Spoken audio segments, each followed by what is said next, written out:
First, I'm switching the site to English with the language selector in the header. You get 3 days free without a card, and the trial comes with a pro-level limit. Luna is the most economical and comes with the free plan. Terra is balanced and a good everyday choice. Sol is the flagship for complex reasoning and long agent tasks. Opus is the strongest model with limited availability. Usage is charged by the tokens actually spent, and the dashboard shows spending for each model.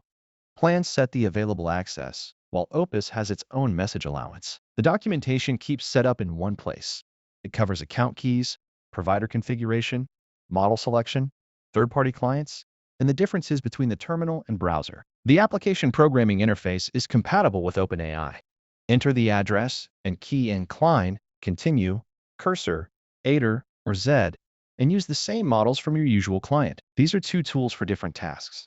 The terminal agent reads your project, edits files, runs commands, and checks the result. Browser chat is a normal model conversation, needs no installation, and cannot access your files. Compared with separate subscriptions, the practical advantage is one service for a set of language models through the application programming interface, command line, and web chat. Payment and limits are shared between terminal and browser. Open AI.amorime.com and choose the model that fits your work. If you want Sol, Pro is 3